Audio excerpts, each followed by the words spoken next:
tese da provocação necessária, para que se preze a reflexão apartidária.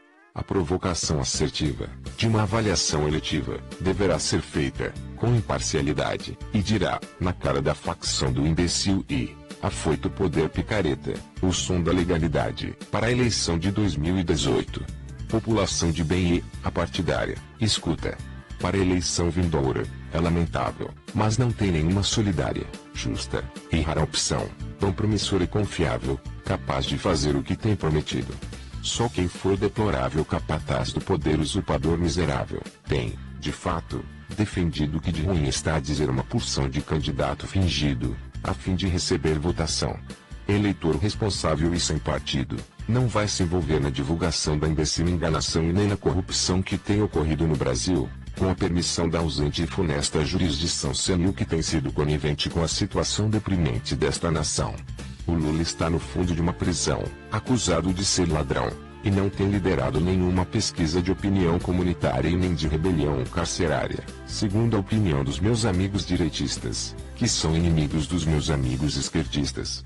Digo a cada amigo, direitista, ou esquerdista, ou centralista, que essa desunião traz a nervosinha, cisma, e a agressão, da desnecessária e dramática, presepada, além de radicalista, possessa, tão sectária e fanática. Mas, minha rima solidária e prática, nem é escutada. Infelizmente, tem um bando de radicais abusando demais da subserviente aposta de bajular salafrário, votando em quem é incapaz de viver, honestamente, e gosta de roubar o erário.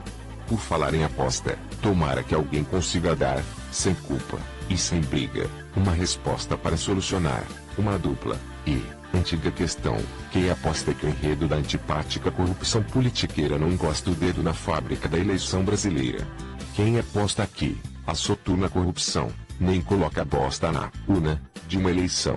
Bom, apesar do que foi perguntado acima, vale ser ressaltado, em rima, que se eu tivesse que fazer uma aposta com o eleitorado, parece até que o que vou dizer seria considerado uma opção eleitoral.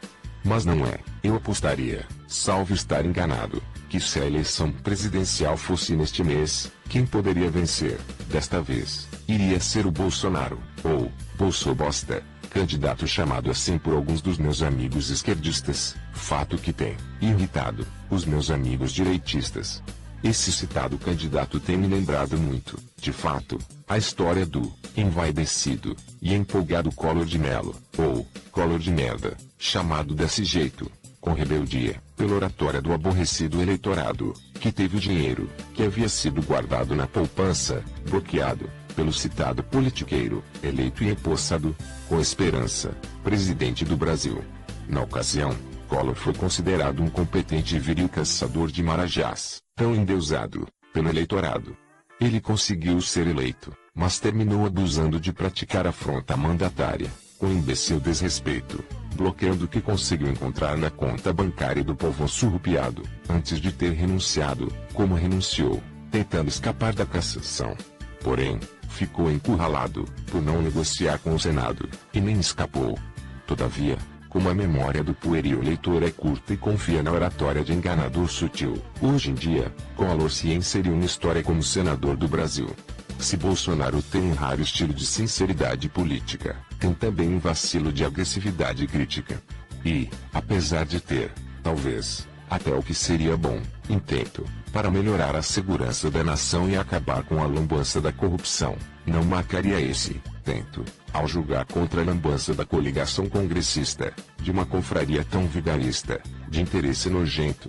O que pouca gente entende, é que, sem estar com a maioria do parlamento, nenhum presidente conseguiria, em nenhum momento, fazer o que pretende, e sucumbiria ao nojento poder parlamentar decrépito, nocivo, ilegal, que se vende para aprovar, ou desaprovar, um projeto do Executivo Federal. Povo amigo, esquerdista ou direitista ou centralista, eis o que eu, de novo, digo a vocês: deixem de picuinhas, de discussões possessas e de cismas radicalistas desnecessárias, e escutem as minhas opiniões expressas nessas rimas realistas e apartidárias. Todo o sistema republicano brasileiro tem sucumbido ao engodo do lema insano politiqueiro. Dessa forma analítica, somente a pressa de uma reforma política e jurídica poderia sanear a nação e, realmente, detonar a corrupção existente. E de que jeito isso poderia ser feito? Como? A reformulação, que poderia solucionar a questão da corrupção, que está a imperar na nação, seria obtida de forma exata. Como não me escondo do perigo de buscar uma solução, respondo neste artigo, ao rimar minha opinião. Penso, repenso, e me convenço, rimo, afirmo, e confirmo, que a solução de requinte, para a questão do assinte da corrupção, a imperar nesta nação, viria com a seguinte ação. Com a militar e correta intervenção, isenta de covardias, sem grito, que deveria ser seguida da norma imediata da convocação, em no máximo 90 dias, de um plebiscito para que o povão pudesse ser convidado a resolver o problema nacional, cronificado, ao escolher um sistema governamental adequado, onde o presidencialismo, ou o parlamentarismo monárquico viesse a ser votado, para exercer o poder democrático. A fria triagem, para a exclusão da candidatura de aventureiro ficha suja de tanta ilegalidade, deixaria à margem da eleição a cara dura de politiqueiro, cuja santa atividade prejudica a nação, com a fatídica corrupção. Vale ser ressaltado que o foro privilegiado de político deletério em atividade é considerado um crítico critério de ilegalidade, que deve ser encerrado. Outra reformulação, além da política e eleitoral, a ser feita nesta nação, é a jurídica. Os privilégios salariais e trabalhistas de caricatos magistrados são inconstitucionais, e estão nas listas dos atos errados que devem ser consertados. As indicações dos desembargadores e dos ministros, defensores picaretas do engodo que estiver presente no Supremo Tribunal Federal, feitas, respectivamente, pelas facções de governadores sinistros e pelas mutretas de todo e qualquer presidente, devem, afinal, ser modificadas, pelos critérios de antiguidades ou por concursos, para que sejam encerradas, de modos sérios, as infinidades de abusos praticadas com os mistérios das ilegalidades oficializadas. Tem eleitor tão abobalhado que vem desesperadamente procurando um salvador da nação, porém está tão somente encontrando ilusão. Ciro, o coronébilé, outro candidato que não é pessoa de boa fé, abusa da prosa pelega e quer chegar à presidência com a promessa nojenta, de engodos e de ilusões, dos promesseiros fora das leis, como a de todos os fanfarrões politiqueiros. Um feliz, pelo que se vê, chega a beirar a demência. Ele diz que vai limpar o nome de 63 milhões de brasileiros do SPC. Ai, ai. O politiqueiro candidato coronébilé falou em dinheiro e o olhão do povão, marreteiro, no ato, até ficou arregalado. Pois é, o coração do eleitorado interesseiro que, de fato, tem idolatrado dinheiro roubado, ficou excitado. Isso só para citar uma trina enfadonha, traquina, injusta e sem correta noção ordeira de decência, que sonha em se eleger a fim de piorar a infeliz florentina desta nação à beira da falência.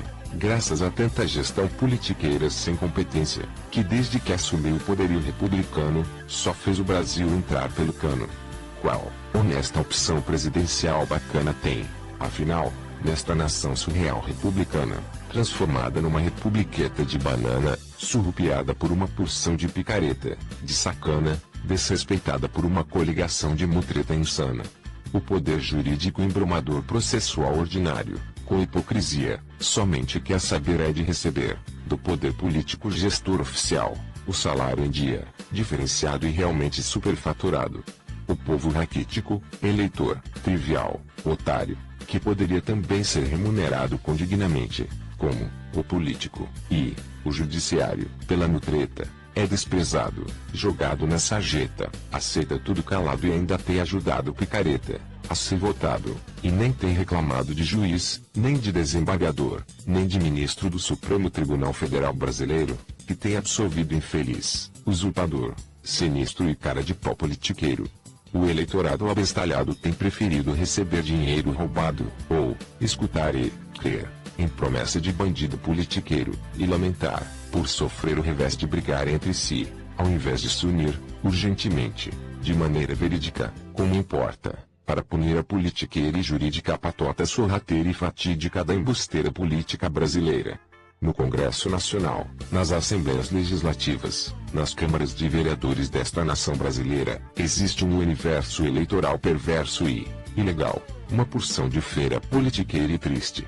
As intenções dos astutos fiscalizadores legislativos não são as fiscalizações das ações dos brutos gestores executivos, mas sim os corruptos e corruptores, fatores de coligações prejudiciais aos eleitores.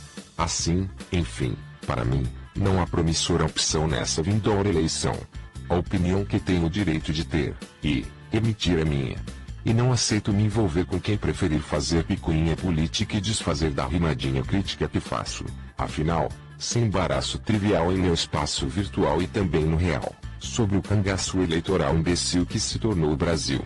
Versejo sobre o que vejo e escuto por aí e nem refuto quem refuta a crítica que já escrevi sobre a injusta política do tititi. Como diria a cantoria da Rita Lee, eu quero é mais ficar bem longe desse tititi. Mas minha esclarecedora opinião faz o que bem interessa com o som da picuinha opositora e também com a da situação. Eu digo que o povo é um mané, que se aborrecer com o meu artigo, não é, e nem quer, ser, meu amigo. O que dizer a uma radical facção, de direita ou de esquerda, ou centralista que, em geral, não aceita, uma leda, irrealista contestação. Não sou partidário e não confundo o meu solidário mundo de amizade verídica, leal, com o sectário imundo de atividade política e jurídica e legal. Quem diz ser meu amigo, pode até discordar do que, bem feliz, eu digo. Todavia, se aborrecer, nem ligo, e, com prazer, sigo a dizer, com candidato chulo não confabulo e, de fato, meu voto é nulo. A sabedoria popular ensina que cada povo tem o governo que merece. E eu nem deixaria de falar o que anima, minha rimada, e me fortalece. Eu já disse uma vez e digo, de novo, isso, de modo indignado, foda-se, povo omisso e alienado. Se o povo alienado quiser, de fato, ser, de novo, condicionado a se envolver, que se envolva, que vá defender e também absolva qualquer candidato safado, sem compromisso com o eleitorado, ingrato, omisso e disfarçado de monge para fazer o que é errado. Porém, vá fazer isso bem longe do meu lado. Este artigo rimado é de autoria de Paulo Marcelo Braga, e foi elaborado no abrigo do reinado da cidadania de bom gosto, no mundo paralelo do profundo e real embalo belo da saga eleitoral, lá em Belém do Pará, no dia 6 de agosto de 2018.